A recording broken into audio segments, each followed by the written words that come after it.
네, 저희 전 시간에 JSP가 어떤 식으로 동작하는지를 설명을 드렸고요. 그러면서 그 톰캣이라고 하는 웹서버가 어, 그 웹 프로젝트 우리가 만든 웹 프로젝트를 어떤 폴더에다가 이렇게 복사를 해놓고, 그러니까 웹 서버를 구축한다는 얘기가 뭐냐면 저렇게 그 서버 프로그램이 동작하고 있는 폴더에다가 작성된 파일들을 업로드를 하는 거예요. 이클립스가 그거를 자동으로 해주는 거고요. 해주는 거고. 저렇게 업로드가 됐을 때 자바 파일 같으면 컴파일해서 클래스를 만들고 그 다음에 자바 런타임에 의해서 그게 실행이 되면 돼요. 실행이 되면 되는데 도대체 JSP는 어떻게 해서 자바 코드들이 실행될 수 있었느냐라고 하는 거죠. JSP는 그 전체가 자바 파일로 변환이 됩니다. 자바 파일로. 우리가 직접 하는 건 아니고요. 저희는 JSP를 만들고 그 안에서 HTML도 작성을 하고 그 다음에 뭐 자바 코드들도 작성을 하고, 그러면 그 요청이 들어왔을 때 웹서버는 그런 JSP 파일을 가지고 있다가 요청이 들어오게 되면 그거를 자바 파일로 변환을 하고, 자바 파일로 변환했으면 자바 컴파일러를 가지고서 컴파일을 하고, 그 다음에 객체를 생성해서 객체가 가지고 있는 메서드, 서비스라든가 get이라든가 포스트라든가 이런 메서드들을 호출을 하는 거예요. 그래서 JSP는 자바로 변환될 수가 있기 때문에, 자바로 변환되는 거기 때문에, 자바로 전체가 다 자바로 변환되는 거기 때문에 이런 부분들 있죠. 뭐 도큐먼트, HTML, 헤드, 메타 이런 부분들은 전부 다 무슨 코드 안에 들어가냐면 out.print, out.print, out.write 그런 함수, 그 함수 내부의 아규먼트로 다 전달이 되는 거예요. 한 줄 한 줄. 우리가 서블릿에서 했었던 일들이 그거잖아요. out.append 해가지고 도큐먼트 타입 넣고, out.append 해가지고 HTML 넣고, out.append 해가지고 헤드 넣었었잖아요. 그죠? 그 코드를 자동으로 만들어주는 거예요. JSP가 자바로 변환이 될 때 뭐 이런 코드들, 뭐 헤드니, 바디니, H1이니 이런 것들은 자동으로 out.print 안으로 자동으로 들어가는 거고, 그러면 out.print의 아규먼트와 자바 코드는 구별이 되어야 되잖아요.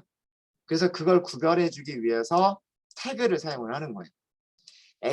HTML에서 사용하지 않는 태그를 약속을 한 거예요. JSP 쪽에서. 그 태그의 종류들이 몇 개가 있냐면 5가지의 종류가 있는 거예요. 5가지의 종류.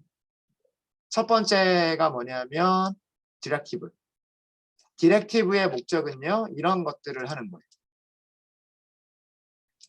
JSP 페이지가 임포트를 해야 되는 클래스 이름들, JSP 페이지가 어떤 리스폰스의 컨텐트 타입이 무엇인지 설정하는 거, JSP 페이지의 인코딩 타입이 무엇인지 설정하는 거, 이런 그러니까 웹페이지 전체에 대한 어떤 환경 설정을 해주는 부분을 여기를 뭐라고 하냐면 디렉티브라고 얘기하는 거예요. 디렉티브. 그래서 디렉티브는 뭐 중간에 나오기도 하지만 이렇게 JSP 파일의 제일 위쪽에 디렉티브들이 많이 나와요. 이 페이지 디렉티브 같은 경우에는 보통 그 JSP 처음 시작할 때 많이 나오고요. 그 뭐 페이지 디렉티브 말고도요. 그러니까 여기 골뱅이 다음에 페이지를 쓸 수도 있고, 골뱅이 다음에 include를 쓸 수도 있고, 골뱅이 다음에 태그립을 쓸 수도 있어요. 이런 녀석들이 있다라고 하는 거고요. include와 태그립은 우리가 나중에 하나씩 공부를 할 겁니다. 학습을 할 거고요. 3번을 먼저 할게요. 스크립트릿이라고 하는 거는 뭐냐면, 스크립트릿은 바로 이런 코드예요. 이런 코드. 변수를 선언하고 객체를 생성하고 생성된 객체를 변수에 저장하고, 이거 전부 다 이런 일들은 어디서 일어나요? 이런 일들은 지역 변수에서 일어나는 거죠. 그렇죠? 멤버 변수, 물론 이게 멤버 변수일 수도 있긴 있어요. 근데 멤버 변수면은 보통 어떻게 돼요? 멤버 변수인 경우에는 보통 프라이빗이라든가 퍼블릭 이런 단어들이 붙잖아요. 그죠? 그러니까 어떤 메서드 안에 들어가는 코드. 메서드 안에 들어가는 코드. 지역 변수, 메서드 호출, 생성자 호출, 조건문, 반복문 이런 것들을 만들어주는 이런 자바 코드들을 만들어주는 것을 스크립트릿이라고 얘기를 해요. 스크립트릿은 아까 제가 소스 코드를 잠깐 보여드렸지만 서비스라고 하는 메서드 안에 포함되는 코드들이 되는 거예요. 그래서 스크립트릿에서는 순수하게 자바 코드를 사용하시는 거예요. 스크립트릿 안에서는 HTML 코드가 들어가면 안 돼요. 순수하게 자바 코드만 들어가야 돼요. 자바 코드만. 그리고 익스프레션이라고 하는 게 있는데 익스프레션은 딱 그 평가가 끝난 다음에 값이 하나가 딱 떨어지는 거. 그거를 익스프레션이라고 얘기를 해요. 그런 것들이 뭐냐면 변수, 메서드 호출 이런 거죠. 예를 들어서 지금 이런 거 보면 today라고 하는 변수가 있는데 거기서 메서드를 호출을 했어요. toString이라고 하는 메서드를 호출하면 그 결과는 뭐예요? 이 결과는 얘가 리턴을 해주잖아요. 뭘 리턴을 해줘요? 문자열을 리턴을 하죠. 문자열은 값 하나잖아요. 이렇게 이 평가가 끝났을 때 값 하나가 딱 떨어지는 그런 식을 써주는 자리가 익스프레션이에요. 그래서 등호, 넣는다. 그런 의미가 들어가 있는 거예요. 넣는다. 그러면 이 코드는 뭘로 대체되는 거냐면 그 서비스 메서드 안에서 out.print 하고 프린트의 아규먼트로 이 안쪽에 있는 내용이 들어가는 거예요. 그래서 여기서는 세미콜론 찍으시면 에러 납니다. 이거는 벌써 컴파일 에러라고 알려줘요. 컴파일 에러다라고 알려주죠. 신텍스 에러다. 들어가면 안 된다. 이렇게 알려줍니다. 여기서는 반대로 이거를 세미콜론을 안 하면 얘가 에러가 나요. 여기 세미콜론 빠지면 지금 여기가 에러가 나죠. 문장이 여기서부터 해서 여기까지 지금 문장이 아직 안 끝난 거예요. 문장이 시작이 됐는데 문장이 안 끝나서 여기까지 지금 한 문장으로 생각하는 거죠. 그럼 문장이 자바 문법에 틀리는 거죠. 그래서 어디에는 세미콜론 써줘야 되고 어디에는 세미콜론 쓰지 말아야 되고 뭐 이렇게 있어요. 그 다음에 이거는 전부 다 주석인 거고요. 이렇게 만드는 건 주석이고. 그럼 우리가 전 시간까지 해서 사용하지 않았던 게 뭐냐면 선언문을 사용을 안 해봤죠. 선언문은 멤버 변수나 메서드를 정의하는 부분이에요. 멤버 변수나 메서드를 정의하는 부분이어서 아무 데서나 하셔도 돼요. 자바에서는 멤버 변수나 메서드를 만드실 때는 그 위치가 딱 있죠. 뭐 클래스 이렇게 만든 다음에 요 메서드 멤버 변수들 뭐 이렇게 정의를 하고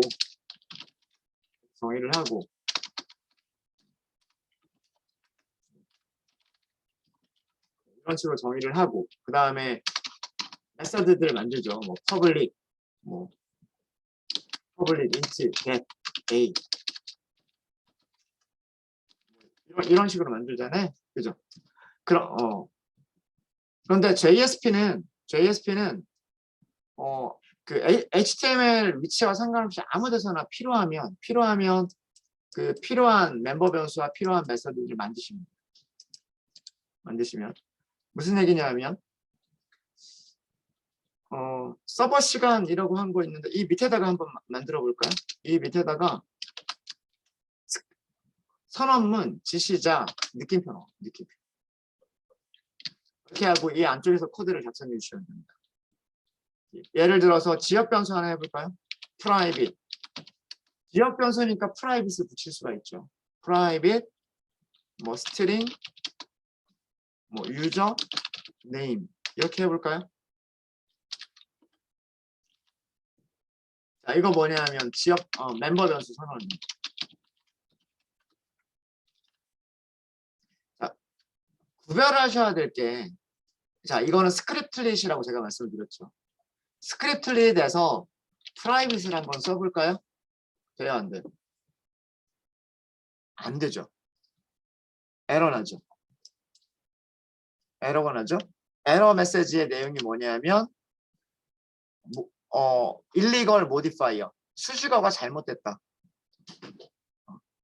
today라고 하는 변수에 대해서 수식어, privacy라고 하는 변수가 수식어가 잘못됐다. final밖에 올 수가 없다. 그런 얘기예요. 지역 변수는 final 쓸 수 있죠. 그렇죠? 그런데 privacy나 public이나 static 이런 것들은 멤버 변수에만 쓸 수 있죠. 그렇죠? 쓸 수가 없는 거예요. 스크립트릿은 멤버 변수를 선언하는 위치가 아니에요. 그러니까 프라이빗 못 쓰는 거예요. 못 쓰는 거예요. 여기서는 프라이빗이 빠져도 되죠. 있어도 되고 없어도 돼요. 왜요? 프라이빗이 없는 경우, 앞에 수식어가 없는 경우 이 멤버 변수는 뭐예요? 범위가 어떤 범위예요?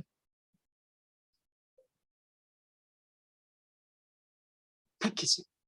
그렇죠? 프라이빗, 패키지, 프로텍티드, 퍼블릭이잖아요. 순서가. 프라이빗은 나만 쓸 수 있는 거, 내 클래스에서만 쓸 수 있는 거. 패키지는 같은 패키지 안에서만 쓸 수 있는 거. 프로텍티드는 같은 패키지이거나 혹은 상속받는 클래스에서 쓸 수 있는 거. 그 다음에 퍼블릭은 어디서나 쓸 수 있는 거. 그러니까 여기는 뭐 퍼블릭이라고 하는 거 올 수 있고 프로텍티드라고 하는 거 올 수 있고요. 그렇죠? 안 써도 되는. 안 쓰면 이거는 패키지라. 패키지. 그러니까 이렇게 느낌표를 써주는 부분을 뭐라고 얘기하냐면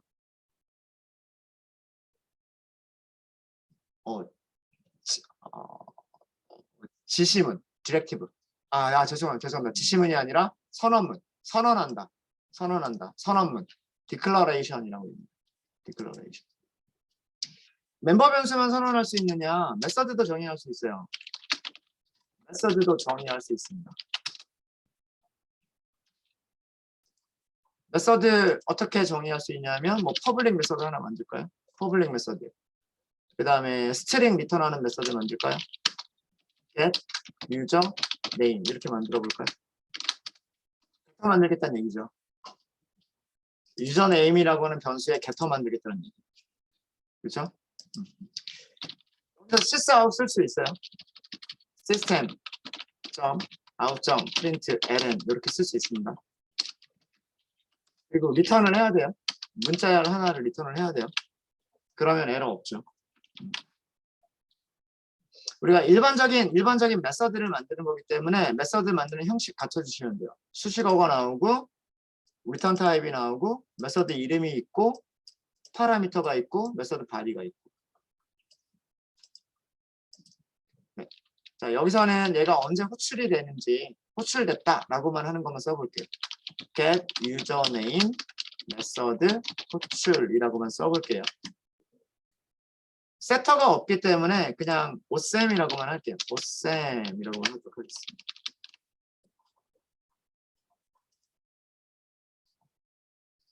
네, 이렇게 해서 멤버 변수 선언해봤고요. 메서드 선언해봤어요. 이렇게 하는 것을 디클러레이션, 선언문이라고 해요. 선언문. 자, 그럼 우리가 메서드를 만든 목적이 뭐예요? 메서드를 만든 목적은 메서드 호출하기 위해서잖아요. 그죠? 네. 밑에다가 H2 만들까요? H2 만들고 사용자 이름. 자, 메서드 호출하고 싶어요. 메서드 호출하고 싶으시면 무슨 태그 사용하시면 될까요?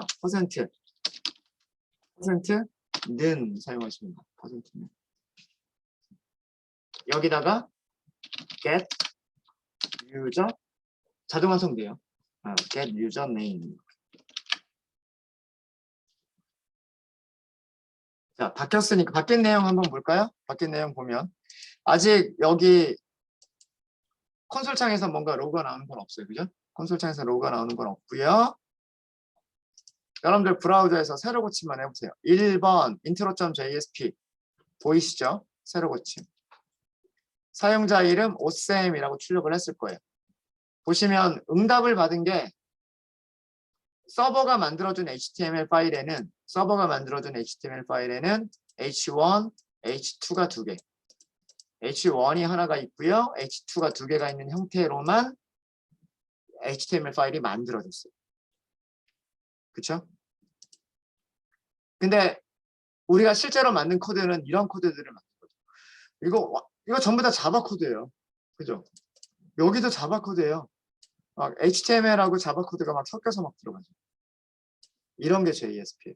지금 보시면 콘솔 창에 로그가 하나 찍힌 게 있어요. 콘솔 창에 이 로그가 찍힌 거는 언제 찍혔냐면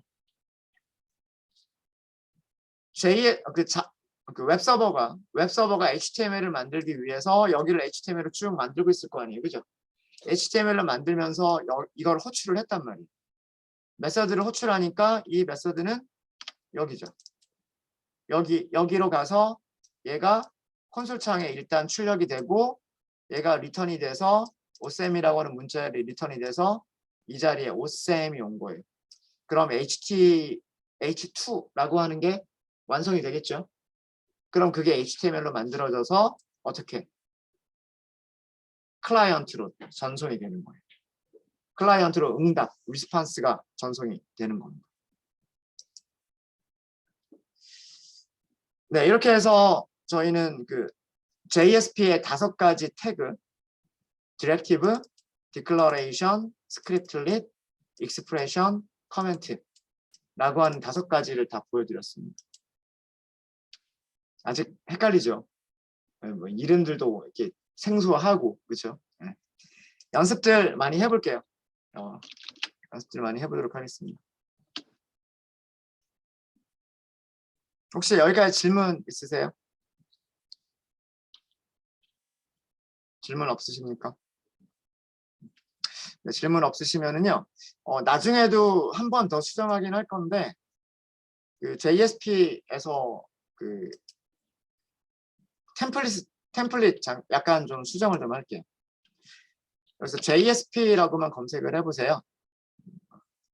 프레퍼런스에 들어가셔가지고요. 윈도우스의 프레퍼런스. 윈도우스 프레퍼런스에서 JSP로 검색을 해보시면 JSP에 관련된 그런 내용들이 쭉 나올 거예요. 쭉 나오는데 아마 여기 있을 거예요. JSP 파일, 에디터, 템플릿이라고 하는 부분이 있을 거예요. 찾으셨습니까?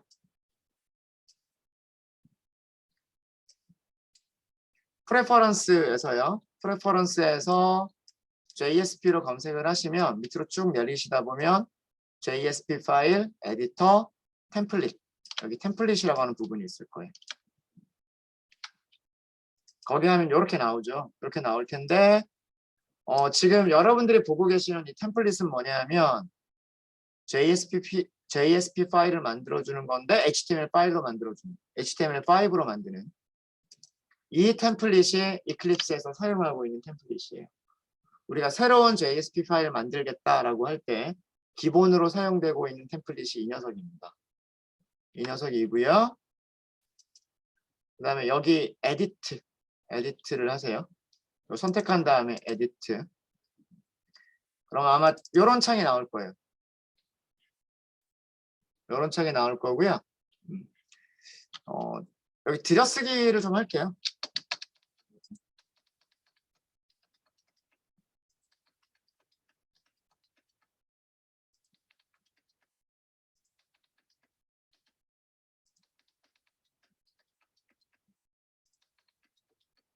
이렇게 하면 조금 더 보기가 좋을 것 같고 들여쓰기를 하면 그 다음에 여기다가 하나를 더 넣을게요. 여기다 뭘 넣을 거냐면 퍼센트 디렉티브 지시문을 하나 더 넣을 거예요. 페이지 지시문을 넣을 거고요. 페이지 지시문 중에서 트림 자동 완성 되나? 트림 디렉 안 될 거예요 아마. 네. 트림 디렉티브 화이트 스페이시즈 라고 하는 게 있는데 여기를 이렇게 설정을 할게요. 템플릿 만드는 거라 아마 자동 완성은 잘 안 될 거고요. 트림 디렉티브 화이트 스페이시즈 이걸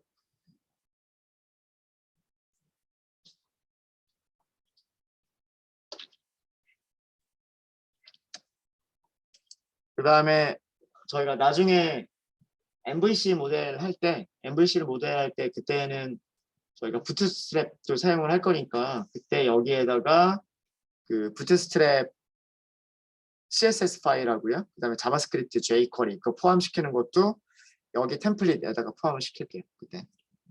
일단은 요거까지만 하도록 하겠습니다. 이거는 뭐냐면 그 JSP가 이거는 뭐 때문에 넣어주는 거냐면요. JSP는 서비스 하기 전에 뭘로 바뀐다 그랬죠? 우선 자바로 바뀐다 그랬죠. 자바로 바뀔 때 JSP 안에 우리가 엔터를 막 넣는 경우들이 있죠. 게다가 또 뭐가 생기냐 하면 이렇게 스크립트릿 같은 것들이 있잖아요. 자바 코드들. 이 자바 코드들이 자바로 변경될 때 뭐 예를 들어서 주석 같은 거 있죠. 주석 혹은 지시문 뭐 이런 것들이 자바로 변경되면서 엔터가 하나씩 다 들어가요. 그러니까 HTML에서 쓸모없는 엔터들이 되게 많이 추가가 되거든요.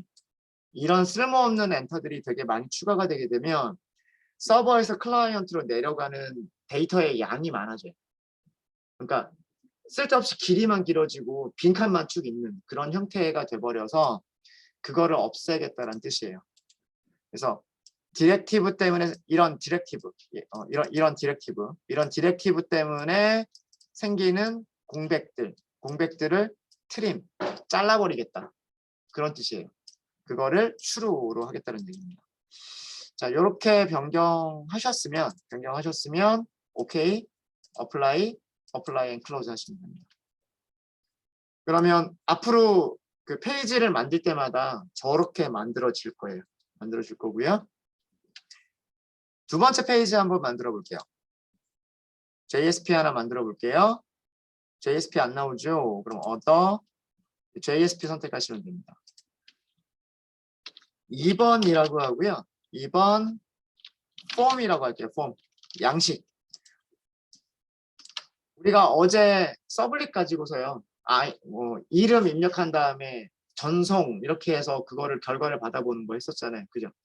doGet하고 doPost에서 HTML 우리가 직접 만들면서 그 인풋 폼 만들고 인풋 만들고 그래서 전송했을 때 포스트 메서드가 그걸 처리하고 이런 거 했었을 거예요. 그죠?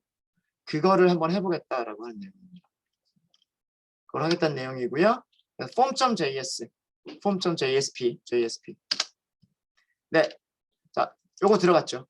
네, 요거 한 줄 더 들어갔고요. 그 다음에 여기가 이렇게 들여쓰기가 되어 있는 상태로 되어 있습니다.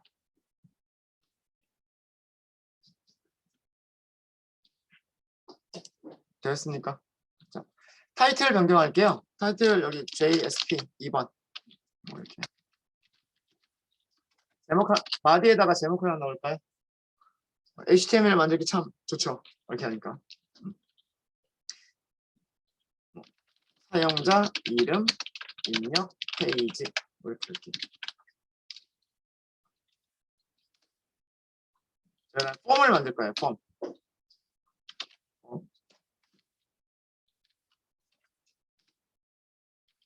폼의 가장 필수적인 게 뭐라 그랬어요? 속성, 액션, 그죠? 액션하고 그 다음에 메서드. 액션하고 메서드. 액션은 어디로 할 거냐면 2번 result.jsp. 일부러 번호 똑같이 했습니다. 1번 폼의 결과를 처리하는 2번 result.jsp. 일단 메서드는 get을 먼저 할게요. get을 먼저 하고 그 다음에 포스트도 한번 해보도록 하겠습니다. HTML 만들기가 쉽죠? 그쵸? 이렇게 하니까. 자, 인풋 넣을게요. 인풋. 텍스트가 기본이죠. 텍스트가 기본이고. 뭐가 있어야 될까요? 보내려면. 서버로 보내려면 변수 이름이 있어야죠. 변수 이름을 뭐라고 해요? name. name 어트리뷰트가 서버로 보낼 때 파라미터의 이름이잖아요. 파라미터 이름. 그러니까 사용자 이름이니까 유저네임이라고 할게요. 유저네임. 그 다음에 플레이스홀더 할까요? 뭐 이름을 입력하세요. 플레이스홀더는 뭐 때문에 주는 걸까요? 그 입력 상자가 뭔지 힌트 주는 거죠. 힌트. 그 다음에 필수 입력상 포커스. 오토 포커스. 그러면 창이 뜰 때 저기가 커서가 깜빡깜빡하죠. 그 다음에 필수 입력사항 required. 네, 뭐 이런 정도가 있으면 될 것 같고요. 그 다음에는 또 뭐가 있어야 돼요? 실제로 서버로 전송을 하려면 input 파일 뭐가 있으면 될까요? 서브 밑이 있으면 되죠. 서브 밑. 이게 버튼이잖아요. 버튼. 밸류 전송 하도록 하겠습니다. 어때요? 위쪽에 디렉티브들을 제외하고는 그냥 우리가 HTML에서 연습하던 거랑 다를 게 없죠. 네. 그래서 JSP가 그냥 HTML하고 비슷해져요. 이렇게 하면. 자, 그러면 만들어졌죠. 서버에 제가 올라갔을 거예요. 서버에 자동으로 올라갑니다. HTML하고 똑같아요. 서블릿처럼 서버를 재시작해야 된다거나 이렇지 않아요. JSP나 HTML 같은 파일들은 서버로 자동으로 업로드가 돼요. 이클립스를 사용하는 경우에는. 대신에 이 JSP가 자바 파일로 변환되는 시점은 언제냐면 언제 변환이 될까요? 요청 보냈을 때. 요청 보냈을 때 JSP로 변환이 되는 거예요. 자, 그럼 요청을 보내보죠. 요청 어떻게 보내면 될까요? 2번 form.jsp 엔터 나오죠. 그렇죠? 지금 이 순간에 어떤 일이 일어난 거냐면 우리가 여기 요청을 보냈어요. 브라우저가 2번 form.jsp를 보여주세요 하고 리퀘스트를 서버에 보냈단 말이에요. 서버는 자기가 JSP를 가지고 있어요. JSP는 가지고 있는데 객체가 생성됐느냐? 확인해 보니까 객체가 없어요. 그럼 클래스는 있느냐? 봤더니 클래스도 없어요. 그래서 무엇을 했을까요? 서버는 JSP를 제일 처음에 자바로 변환을 해요. 자바를 클래스 파일로 컴파일을 해요. 컴파일을 한 다음에 객체를 생성을 해요. 서블릿 객체를 생성을 하는 거죠. 생성했으니까 이제 서버는 무엇을 호출할 수 있을까요? 서비스라고 하는 메서드를 호출할 수가 있는 거예요. 그 서비스 메서드가 뭘 해주는 거예요? HTML을 만들어주는 거예요. 이렇게 해서 JSP 서비스라고 하는 메서드를 호출했으니까 HTML이 만들어지겠죠? 그 HTML이 응답, 리스폰스로 클라이언트로 내려오는 거예요. 그럼 클라이언트 입장에서는 body, h1, form, input 딱 이렇게만 있는 걸로만 보인단 말이에요. 그래서 클라이언트가 이렇게까지를 딱 그려주는 거예요. 자, 이제 우리가 여기에 지금 required 필수라고 되어 있어요. required 필수라고 되어 있기 때문에 전송 버튼을 누르게 되면 작성하세요라고 하는 말풍선이 보이게 됩니다. 그러니까 반드시 입력을 해야 돼요. 반드시 입력을 해야 되고 뭔가를 입력을 했어요. 그리고 전송 페이지를 눌렀어요. 자, 이거는 정상적인 결과예요. 왜 정상적인 결과냐면 위쪽에 볼까요? 주소가 어떻게 바뀌었는지 보세요. 주소가. 앞에 컨텍스트 루트까지는 동일해요. 컨텍스트 루트까지는 동일한데 주소가 2번 JSP. 그죠? 2번 JSP. 그리고 물음표. 자, 물음표가 나오면 여기서부터는 뭐예요? 뭐라고 불렀죠, 우리가? 기억 안 나요? 쿼리 스트링. 질의 문자예요. 쿼리 스트링이라고 부르죠. 쿼리 스트링의 역할이 뭐예요? 클라이언트가 서버로 보내주는 데이터. 데이터는 ASDF. 파라미터 이름은 유저 네임. 그러니까 유저 네임이라고 하는 파라미터 변수에다가 ASDF라고 하는 값을 넣어서 보내준 거죠. 그러니까 서버의 리퀘스트까지는 잘 도착을 했어요. 그렇죠? 서버의 리퀘스트까지는 잘 도착했고 그 리퀘스트를 처리할 수 있는 뭐가 없다? JSP가 없어서 처리를 못하고 있는 거죠. JSP 이름은 result.jsp. 그럼 무엇을 만들어야 될지가 생각나시겠죠? 그렇죠? 네. 자, 그러면 이제 그 다음에 우리가 만들 거는 2번 result.jsp를 만드시면 되는 거예요. 그러면 이 get 방식의 메서드를 처리할 수가 있게 되는 거죠. 자, 볼까요? 웹앱에서 오른쪽 클릭. 그 다음에 other. JSP 선택하시고 next. 이름은 2번 _result라고 하시면 돼요. new JSP 웹앱 밑에서 이렇게 하시면 돼요. finish 하시면 되고요. 간단하게만 하도록 하겠습니다. 자, 여기는 여기 JSP 2번이라고 하고요. 여기는 사용자 이름, 사용자 이름, 결과 페이지 이렇게 할까요? 아까 사용자 이름 입력 페이지라고 했었죠. 여기는 결과 페이지 이렇게 하도록 하겠습니다. 자, 어제 그 두 포스트에서 했었던 코드 한번 생각해 보세요. 리퀘스트가 보내준 데이터를 받겠다. 그리고 거기에 파라미터, get 파라미터 했었잖아요. 그죠? 자, 이거 자바 코드란 말이에요. 서버에서 리퀘스트가 보내준 파라미터 값이 무엇인지 찾아내겠다 라고 하는 건 자바 코드죠.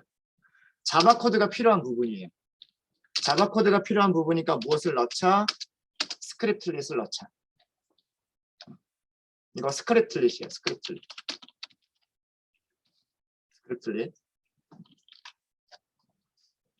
리퀘스트에 포함된 데이터는 문자열이잖아요. 그렇죠? 유저 이름이니까 문자열이죠. 문자열은 제일 처음에 무엇을 먼저 해야 돼요?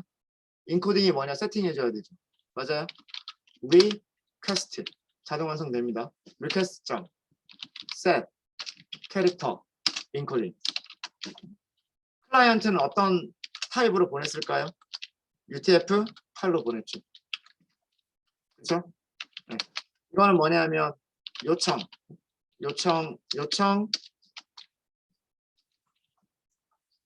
데이터, 리퀘스트 데이터의 문자열 인코딩 방식. 그렇죠? 자, 그 다음에 한 게 뭐였어요? get 파라미터를 했죠. get 파라미터는 문자열을 리턴한단 말이에요. 스트링, 유저, 네임, request get 파라미터에다 문자열 뭐라고 넣어야 돼요? 여기 문자열 뭐라고 넣어야 될까요?